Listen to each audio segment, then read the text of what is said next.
Bonjour à tous, bienvenue dans Bonjour chez vous. C'est déjà la fin de la semaine, ça passe trop vite. J'espère que vous avez apprécié les émissions avec notre invité, le pasteur Mohamed Sanogo. Et si vous ne les avez pas toutes vues, vous pouvez les revoir en replay, je vous le rappelle, sur mcitv.com ou sur notre chaîne YouTube MCI TV, c'est simple. Et aujourd'hui, on termine cette semaine avec un thème très, très important. On va parler d'autorité spirituelle. Jusqu'où obéir exactement?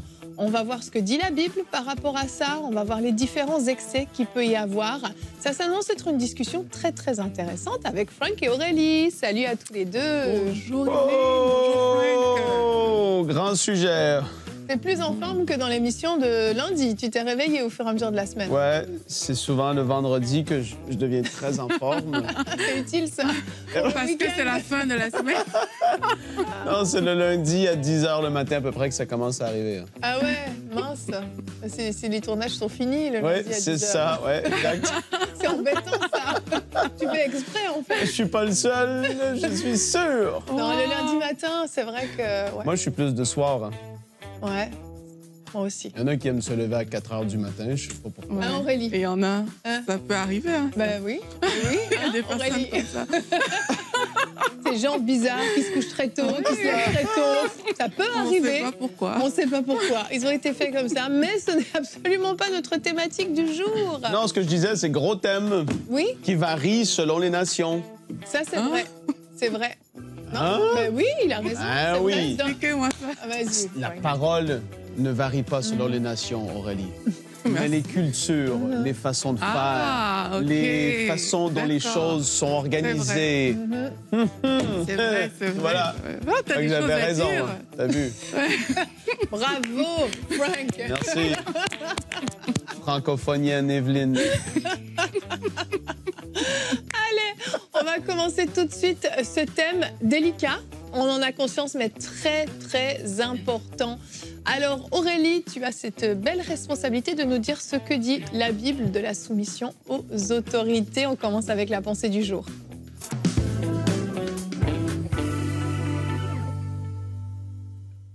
La soumission aux autorités a été établie par Dieu. C'est la première chose qu'on peut le dire. Ça fait partie de ce qu'on appelle l'ordre divin. Et si Dieu l'a établi, ça veut dire qu'on doit pouvoir le pratiquer. Et il y a plusieurs personnes qui discutent encore aujourd'hui sur le fait que est-ce qu'il faut se soumettre ou pas se soumettre. Eh bien, si on se fie à la parole de Dieu, la réponse est oui. Et on peut le voir dans plusieurs versets. Dans Hébreux 13 au verset 17, la Bible dit « Obéissez à vos conducteurs et ayez pour eux de la déférence, car ils veillent sur vos âmes comme devant en rendre compte. Qu'il en soit ainsi, afin qu'ils le fassent avec joie et non en gémissant, ce qui ne vous serait d'aucun avantage. » 1 Thessaloniciens 5 au verset 12 et 13. Nous vous prions, frères, afin d'avoir de la considération pour ceux qui travaillent parmi vous, qui vous dirigent dans le Seigneur et qui vous exhortent. Ayez pour eux beaucoup d'affection à cause de leur œuvre. Soyez en paix entre vous. Donc là, on voit qu'il faut de la déférence. On parle même d'affection lorsqu'on parle de soumission aux autorités. Et dans 1 Timothée 5 au verset 17, que les anciens qui dirigent soient bien jugés dignes d'un double honneur, surtout ceux qui travaillent à la prédication et à l'enseignement. Donc, on voit la parole de Dieu et c'est vraiment très clair. Il n'y a rien à y ajouter, c'est qu'on doit se soumettre aux autorités. Alors, qu'est-ce que ça veut dire du côté des personnes qu'on va appeler des brebis ou des fidèles dans une église? Qu'est-ce que cela incombe? Ben, comme on a vu, ça implique l'obéissance au conducteur, la considération pour des dirigeants, l'honneur, voire le double honneur, parce que c'est ce qui est écrit dans la parole de Dieu. Et en fait, si vous pensez que vous ne pouvez pas honorer une personne, si vous êtes toujours en train de critiquer, par exemple, dans une église, qu'est-ce que vous faites là?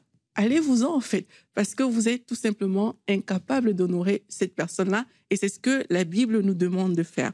Mais si on reste quelque part dans une assemblée, dans une église, alors notre responsabilité, c'est d'honorer les personnes qui sont en autorité spirituelle, c'est d'être soumis, c'est d'être obéissant, c'est avoir de l'affection pour ces personnes-là, c'est vraiment de les honorer comme la Bible nous demande.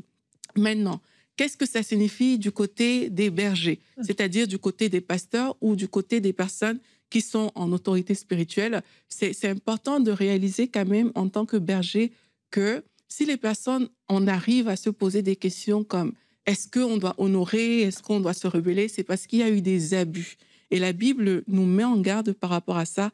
Dans 1 Pierre 5, versets 2 à 3, la Bible dit « Paissez le troupeau de Dieu qui est sous votre garde, non par contrainte, mais volontairement selon Dieu, non pour un gain sordide, mais avec dévouement, non comme dominant sur eux, non comme dominant sur ceux qui vous sont échus en partage, mais en étant des modèles du troupeau. » Donc ça, c'est un verset qui s'adresse clairement aux personnes en responsabilité dans les églises. Dieu nous encourage à paître, il vous encourage à paître le troupeau de Dieu vraiment de façon volontaire, pas pour un gain sordide. J'ai entendu plusieurs histoires dans lesquelles il y a des gens qui ouvrent des églises parce que ça permet de bien gagner sa vie. Genre un pasteur, il touche bien, il va ouvrir une église. Ça n'a jamais été pour ça qu'on devrait le faire dans la parole de Dieu. La Bible nous encourage également, en tant que berger, la Bible dit de ne pas dominer sur les brebis, mais de veiller sur elles. On voit comment dans la parole, plusieurs fois, Jésus a repris les pharisiens en disant qu'ils imposaient des charges aux autres qu'ils ne pouvaient pas porter eux-mêmes. Donc, c'est super important et la Bible encourage également à être des modèles pour des brebis. Donc, faisons attention en tant que peut-être leader spirituel, en tant que berger. Dieu aussi met en garde dans Ézéchiel 34 au verset 8, la Bible dit « Parce que mes brebis sont devenues un butin et la nourriture de toutes les bêtes sauvages, parce que mes bergers ne se sont pas occupés de mes brebis, parce qu'ils ont pris soin d'eux-mêmes au lieu de prendre soin de mes brebis. À cause de cela, berger, écoutez la parole de l'Éternel. Voici ce que dit le Seigneur l'Éternel, je m'en prends aux bergers. » Donc, c'est aussi des avertissements qu'on peut avoir et on doit le prendre au sérieux. Ce n'est pas des choses qu'on doit prendre à la légère. Donc, que ce soit comme une brebis, que ce soit comme un berger, soyons soumis à nos autorités et veillons sur le troupeau de Dieu. Amen. Merci Aurélie. La Bible est très claire. Elle aborde beaucoup ce sujet. Il y a certainement une raison quand la Bible se répète plusieurs fois, c'est qu'il y a une vérité, il y a quelque chose de fondamental derrière. Et ben oui, on le sait, il peut y avoir des excès d'un côté et de l'autre. Alors oui, il y a l'aspect culturel, tu le disais Frank en introduction, mais Aurélie, tu nous apportes ce que dit la Bible. Et est-ce que la culture doit dominer la parole de Dieu ? Certainement pas. On parle d'honneur et j'aimerais qu'on commence à parler des excès qui ont amené à des abus spirituels, parce que je crois que c'est très très important d'en parler. Quand on parle d'honneur, est-ce que honorer notre pasteur, est-ce que les demandes de notre pasteur, de notre leader, de notre autorité spirituelle doivent surpasser l'autorité de la parole de Dieu, au point où on va faire des choses qui sont contraires à la parole de Dieu, qui ne sont pas demandées dans la parole de Dieu, voire qui s'opposent à ce que dit la parole de Dieu? La limite est là. Que dit la Bible à propos de certaines choses? Vous savez, il m'arrive d'aller sur Instagram. J'y vais pas très très souvent, mais il m'arrive d'y aller. Un jour, je vois une vidéo complètement folle d'un pasteur, et je mets beaucoup de guillemets à ce mot, qui fait des choses complètement folles avec des brebis. Je comprends rien, je me dis mais c'est quoi ce truc? Donc je regarde. L'algorithme d'Instagram fait que quand tu regardes une vidéo, il va t'en proposer d'autres similaires. Et donc je me retrouve peu à peu à avoir mon Instagram on me propose que des vidéos d'excès, d'abus spirituels, de trucs complètement fous. Je me retrouve à voir un pasteur, et je remets beaucoup de guillemets, avec des jeunes, vraiment des jeunes. Il arrache les pages de la Bible et il leur fait manger les pages de la Bible. C'est filmé et donc tu t'assumes pleinement. Je vois une autre vidéo où je vois d'autres jeunes qui sont tous allongés à plat ventre sur le sol et avec un martinet, il vient fouetter leurs fesses devant l'assemblée. Hein? Comment c'est possible des choses pareilles? Et je vous passe... Il y en a des dizaines, des soi-disant délivrances bizarres, des pasteurs qui embrassent une femme pour faire sa délivrance ou pour la guérir. Je fais exprès de citer ces choses parce que mon cerveau a explosé quand j'ai vu ça. Et il y a pire, et il y a pire. Quand j'ai vu ces choses, je me suis dit, mais Seigneur, mais c'est affreux, c'est abominable, je sais pas, j'ai pas de mots, j'ai vraiment pas de mots. Tu vois, on fait cette émission, et là, je t'entends dire ces horreurs. C'est tellement horrible. Et là, j'allais dire quelque chose en commençant mon petit partage, très léger. En voulant dire, Ce qui est criminel, ce qui est péché, bien évidemment, on ne se soumet jamais à ça et on ne commet jamais ça et on ne fait jamais ça. Mais il semblerait que ce ne soit pas si de base si tu vois des vidéos telles que ça. Imagine, ça c'est filmé, imagine ce qui se fait sans être vu. Aïe, aïe, aïe. Donc, automatiquement, quand quelque chose est criminel, selon la loi, et là on parle d'autorité, et d'ailleurs je voulais faire la nuance parce que Aurélie, elle était dans vraiment, et c'est très très bien, vraiment l'autorité dans l'Église parce qu'il faut un ordre, c'est le Seigneur qui l'a établi ainsi, il y a les 5 ministères, il y a un ordre qui doit être respecté, sinon c'est n'importe quoi. Mais il y a aussi les autorités gouvernementaux, Gouvernemental. Gouvernemental, voilà. Voilà, c'est sûr qu'on parle beaucoup d'autorité spirituelle dans cette émission. Mais je fais exprès parce qu'il y en a qui vont se dire, ben voilà, les autorités, ils sont une forme de rébellion terrible, même envers les gouvernements. Et là, tu peux ne pas être d'accord avec tout ce que le gouvernement fait. Sache qu'ils auront des comptes à rendre, eux. Et là, je ferme la parenthèse sur ça, mais on est appelé aussi à honorer, à respecter même les gouvernements et prier pour eux, d'ailleurs. On revient sur l'autorité spirituelle dans l'Église. Quand que ça dépasse des limites, et d'ailleurs, là, je vais m'adresser à ceux qui sont responsables, aux pasteurs, ou ceux qui sont des leaders d'Église, rappelle-toi le motif pour lequel tu es supposé faire ce que tu fais. Est-ce que le motif qui te pousse à faire des rencontres pastorales, c'est parce que tu vas être dans les petits détails et tu vas savoir toutes les choses qui se passent en arrière-scène de la vie de tout le monde et que tu vas faire du commérage par la suite? Est-ce que c'est ça le motif? Est-ce que c'est parce qu'il y en a qui vont vouloir te donner des sous et que tu vas t'enrichir? Et là, je fais exprès, je le dis, parce qu'il y en a que c'est comme ça. Quel est le motif qui te pousse à servir le Seigneur? C'est quasiment, en quelque part, désagréable d'en parler, dans le sens où tu dis, mais il faut adresser ça parce que ça se fait. Il faut le dénoncer, mais ça fait mal d'en parler, oui. Et voilà. Et à un moment donné, c'est quand il y a des excès qui se font dans l'Église, autant dans des pratiques qui sont malhonnêtes, qui sont avec un motif qui est malsain, qui est mauvais, qui est même péché, il faut dénoncer ça. Et autant dans des pratiques, mais dans des doctrines. C'est pas pour rien que Luther est allé et il a cloué sur la fameuse porte, voilà, toute cette liste de choses et d'hérésies qui se faisaient enseigner dans l'Église. C'est parce qu'il voyait ce que la parole disait et il voyait ce qui est enseigné. Il a dit, ça ne peut pas continuer comme ça. Je dois dénoncer, je dois dire, le salut ne s'achète pas. Le salut, tu ne peux pas l'avoir en faisant des bonnes œuvres. C'est par la foi en Jésus seulement, c'est une grâce de Dieu. À un moment donné, il faut qu'on puisse dire, non, assez, c'est assez, ça va trop loin. Et si tu es un leader et les motivations ont en cours de route changé, tu es rendu que tu fais ce que tu fais parce que ça t'amène quelque chose, alors que tu es supposé faire ce que tu fais à cause que ça amène quelque chose dans la vie des autres, que tu reçoives quoi que ce soit en retour, tu n'es pas supposé faire ça pour ça.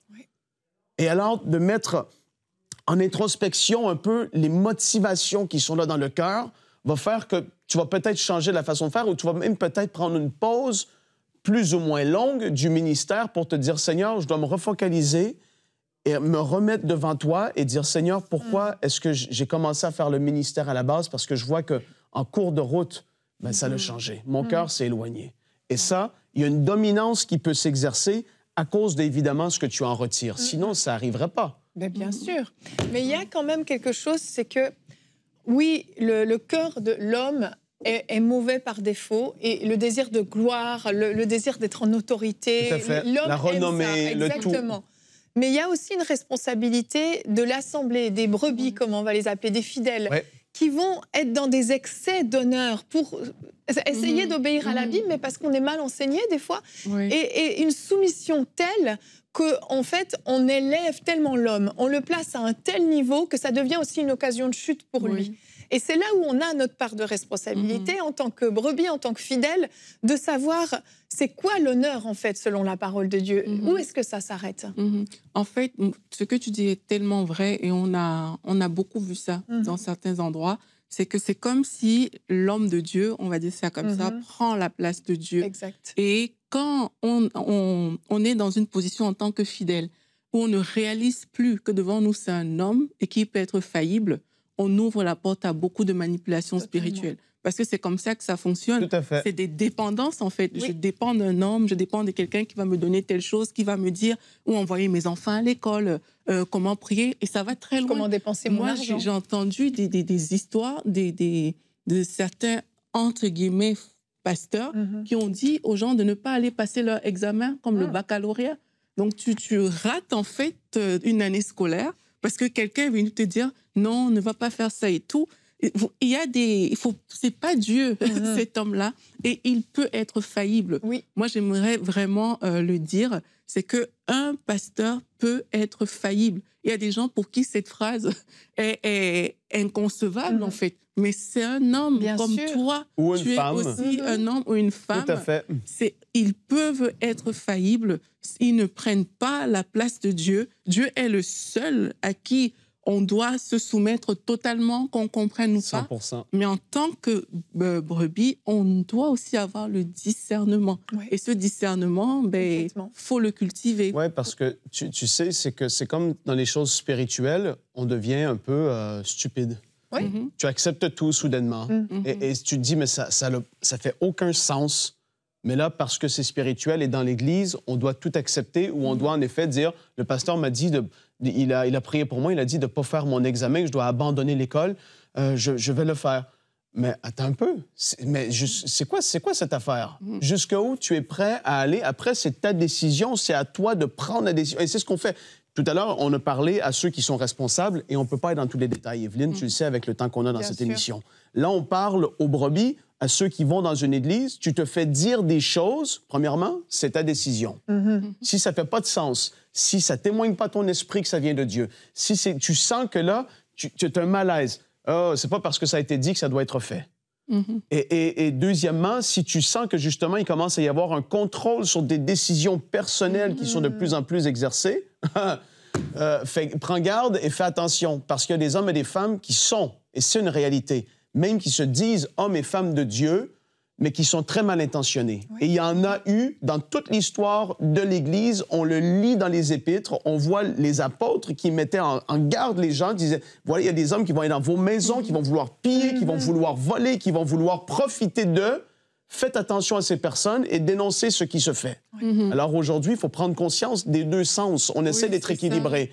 Et on ne peut pas tout dire, mais voilà, il y a vraiment des abus et il faut savoir les warnings. C'est quand que je dois vraiment. commencer à faire « Oh, attends un peu ». Mais même, il faut du discernement. Mais tu vois, oui. parce qu'il y a vraiment...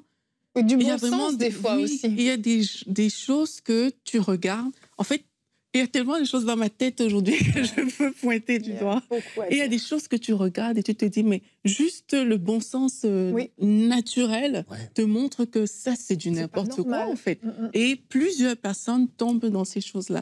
Mais en tant que chrétien, on doit, c'est notre responsabilité à nous, si on est fidèle dans une église, de développer notre propre discernement. Oui. Le pasteur n'est pas celui qui va induire ton discernement, c'est à toi de vraiment regarder aux situations et de dire c'est pas normal. Il y a des endroits, tu vois, le pasteur, il est là, non seulement il dit des choses terribles, même sa posture, même la façon dont il est, tu ne vois rien de biblique dedans. Même si tu cherches, tu ne vois pas. Ah, il y en a, mais tout à fait. ça doit t'interpeller, en Mais fait. oui. Ça doit t'interpeller. Il ne faut pas hésiter à partir des environnements comme ça. Oui, en fait. il faut le dire, vraiment. Partez de ces endroits-là, sérieusement. N'essayez même pas de changer. Vous pouvez dénoncer, il n'y a pas de problème, mais partez surtout. Protégez-vous. La Bible dit dans Jérémie 23 au verset 1, qui est notre verset du jour, « Malheur à ces bergers qui perdent et dispersent les brebis de mon pâturage. L'Éternel le déclare. » Imaginez, à cause de ces soi-disant bergers, pasteurs, vous pouvez vous perdre. C'est ça qui va arriver. C'est même votre salut qui est en jeu. À un moment donné, quel évangile allez-vous croire? Cet évangile bizarre qu'on vous prêche semaine après semaine par ce pasteur bizarre. Et à un moment donné, il faut se réveiller, prendre conscience, prendre vos enfants, les sortir de là également et vous protéger. Il y a des bonnes églises, il y a des bons pasteurs, mais ne restez pas sous un joug complètement fou. Il y a des abus terribles et il faut que ça cesse. Ouais.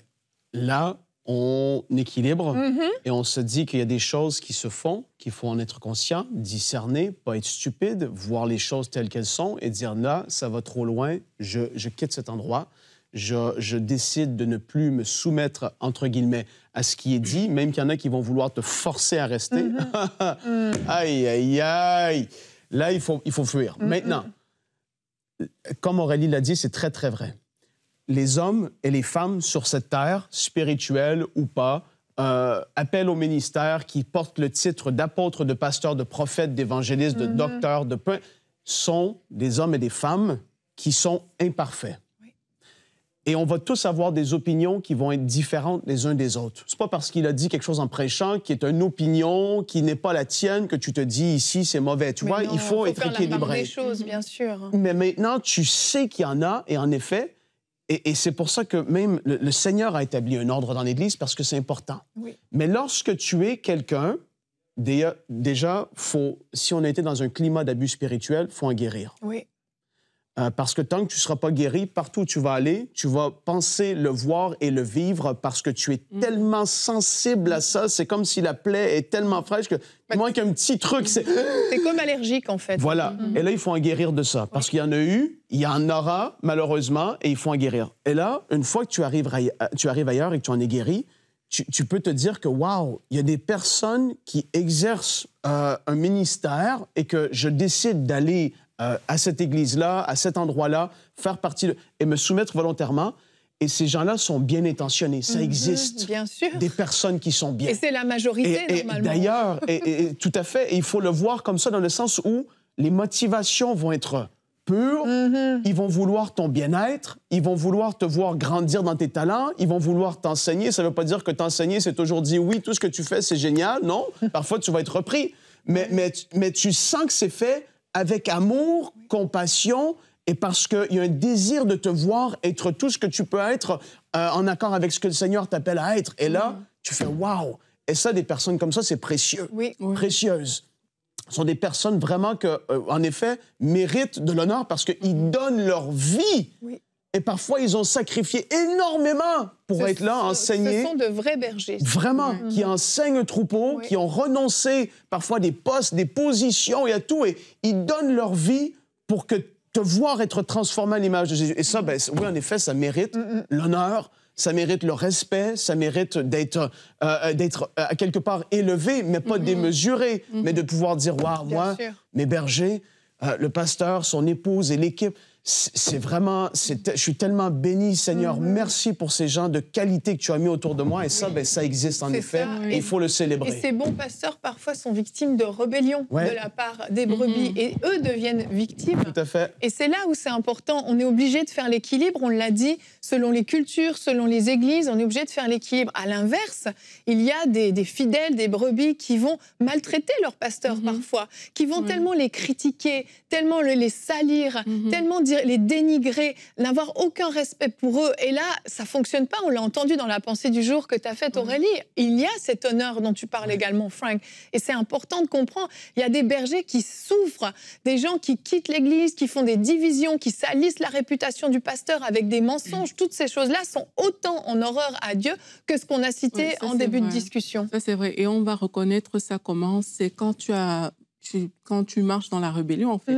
C'est que tu as l'impression que tu n'as pas besoin de conseils. Autant tu es dans une assemblée, dans le plus petit conseil qu'on te donne, c'est comme si on t'avait insulté ou je ne sais pas quoi. Ça, c'est comme ça qu'on peut reconnaître aussi le refus de la correction. Quand tu vas dans une assemblée, il faut que tu sois prêt à être corrigé si c'est nécessaire, parce que c'est aussi le principe de soumission qui s'applique à ce niveau-là. Donc, quand on reconnaît... Une correction biblique. Oui, bien sûr, une correction biblique. Et même des conseils spirituels. Bien Parfois, sûr. on va te donner des conseils spirituels qui vont t'aider, qui vont te développer, mais toi, tu les refuses systématiquement. Donc, il faut se poser aussi des bonnes questions à un moment. Est-ce que mon cœur est enseignable dans mon assemblée? Est-ce que des gens ont du droit de parole dans ma vie? Donc, moi, je pense qu'à ce niveau, c'est des questions qu'il faut se poser. Je vais peut-être revenir vers encore l'autre côté vite fait. Parce qu'il y a encore des choses à dire. Non, c'est qu'il y a des situations... Moi, ça m'est arrivé, ça m'avait beaucoup étonnée. J'étais allée chez une de mes amies un jour, et puis sa maman était là, et elle avait une douleur quelque part. Je lui ai demandé, est-ce qu'on peut prier? Et c'est une dame qui a quand même un certain niveau intellectuel. Et puis, ce qu'elle a fait, parce que sa douleur était à une partie quand même spécifique, elle a commencé à se déshabiller devant moi de façon systématique. Wow. Et moi, je lui ai dit, mais qu'est-ce qui se passe, maman, comme on dit chez nous? Et là, il me dit, mais c'est comme ça qu'on fait. Tu vois, donc en fait, dans sa tête, elle est habituée à ce que, si on dit prier, c'est normal de se dévêtir. Et moi, ça m'avait quand même beaucoup interpellée parce que je me suis dit, elle est quand même intelligente, cette dame. Ça veut dire que dans son milieu, il y a quelque chose qui se fait, en fait, qui rend ça normal à ses yeux. Et ce n'est pas normal. Ce n'est pas normal. C'est pour ça que je vais interpeller, c'est que s'il y a des choses cachées, des choses que c'est juste entre vous deux, que tu ne peux pas dire à personne, là, il faut se poser aussi des questions d'abus. Tout à fait. Si vraiment... Et puis, il faut apprendre à parler aux gens. Tu vois, il faut apprendre à parler à d'autres chrétiens. Oui, même voilà, c'est voici normal, ce qui s'est passé, etc. Ça va éveiller votre attention sur différentes choses. Mais si quelqu'un vous dit, ça reste entre nous, c'est secret, etc., dans la Bible, c'est pour ton bien. Ça, c'est des warnings, en fait. C'est des points d'alarme. Ce qui se fait dans le secret est souvent honteux. Et ça, il faut vraiment en être conscient. Donc, si tu es à quelque part et tu dois recevoir la prière de cette personne-là pour recevoir la guérison émotionnelle ou physique, si tu dois être baptisé à cet endroit-là pour être sauvé, si tu dois aller vers l'équipe pastorale ou le prophète pour entendre Dieu te parler pour ta propre vie, si tu dois absolument te soumettre et tu deviens un esclave dans l'Église à outrance, tu fuis parce que c'est pas comme ça que Dieu l'a voulu. Le Seigneur parle, il prophétise à travers des hommes, des femmes, par les dons de l'Esprit. Mais quand tu deviens attaché à des personnes dépendants et que c'est eux qui te disent c'est ici que tu vas recevoir tout ce que... Et ça devient un contrôle. Ah, attends un peu, ça va trop loin. Vraiment. Et là, il faut vraiment être conscient de ça parce que ça se fait. Il y a des faux enseignants, il y a des faux prophètes, il y a des bergers qui veulent paraître bergers, mais qui sont, ils sont des loups. Il faut être conscient de ces réalités. Oui. Et aujourd'hui, il y a à des endroits, dans des cultures, peu importe la nation, le pays, il y a des choses qui peuvent se faire qui sont tellement démesurées que ça peut en être hallucinant de se dire ça, je ne peux même pas imaginer que ça se fasse. Et là, il faut arrêter de jouer avec ça parce que ça salit le nom de Dieu. Jésus n'est pas glorifié dans tout ça. Des personnes sont blessées, il y a des abus qui sont faits. Et ça, il faut arrêter. Alors, Seigneur, je veux prier avec Aurélie et Evelyne aujourd'hui, à la fin de cette émission, parce qu'il y a trop eu. Et je veux prier maintenant pour quelqu'un qui a été blessé et s'est reconnu dans plusieurs points de ce qui a été cité aujourd'hui. C'est une honte, Seigneur, de ce que des personnes font traverser d'autres gens par dominance et par le fait de se dire « c'est moi, l'homme, la femme de Dieu, tu dois faire ceci ». Et ça l'a amené tellement de blessures. Seigneur, je prie dans le nom de Jésus, qu'il puisse y avoir le baume de guérison qui se manifeste, qu'il puisse y avoir les cœurs qui soient restaurés. Seigneur, que même la vision de laquelle ils ont commencé à voir l'Église avec un grand E, de manière qui était complètement remplie de haine, de frustration, plus aucune confiance dans qui que ce soit qui pourrait même apporter la parole à cause des abus qui ont été faits dans leur vie. Seigneur, je prie que la perspective change, parce que tu as du bon. Seigneur, il y a des serviteurs, des servantes de Dieu, des personnes qui te servent, qui le font de tout leur cœur, qui le font rempli d'amour et de compassion. Seigneur, je prie que la perspective change. Et Seigneur, je prie pour ceux qui sont pris maintenant dans des liens, qui sont pris dans des milieux où est-ce que c'est toxique, où est-ce qu'il y a l'abus spirituel qui se fait. Seigneur, au nom de Jésus, qu'il y ait les yeux qui s'ouvrent, qu'il y ait le courage de dire non, assez, c'est assez, je quitte, je m'en vais ailleurs. Père, je prie qu'il n'y ait aucune condamnation, aucune honte qui les suive. Seigneur, alors qu'on est en train de discuter de ces choses qui sont délicates, Père, que tu puisses faire une œuvre par ton esprit. C'est toi qui convaincs, c'est toi qui ouvres les yeux. Seigneur, ça doit arrêter. Ça ne t'amène aucune gloire et au contraire, ça fait du tort à l'Église. Seigneur, on veut te dire merci pour ce que tu vas mettre à la lumière dans les jours qui sont à venir. Oui. Et on te donne toute la gloire, Seigneur, dans le nom de Jésus. Merci pour ton œuvre dans nos vies. Amen. Amen. Amen. En conclusion, on voit qu'il y a des responsabilités de part et d'autre, à la fois en tant que berger, à la fois en tant que fidèle, en tant que brebis. Et si chacun rencontre ses responsabilités, le fait avec bon cœur, avec droiture devant Dieu, c'est le modèle que Dieu a voulu. C'est un bon modèle. L'Église locale est un bon modèle que Dieu a voulu. Et ces choses doivent être faites dans l'équilibre, dans l'amour et dans la sanctification. J'espère que cette émission a pu vous aider et on va se retrouver la semaine prochaine pour de nouvelles émissions de Bonjour chez vous.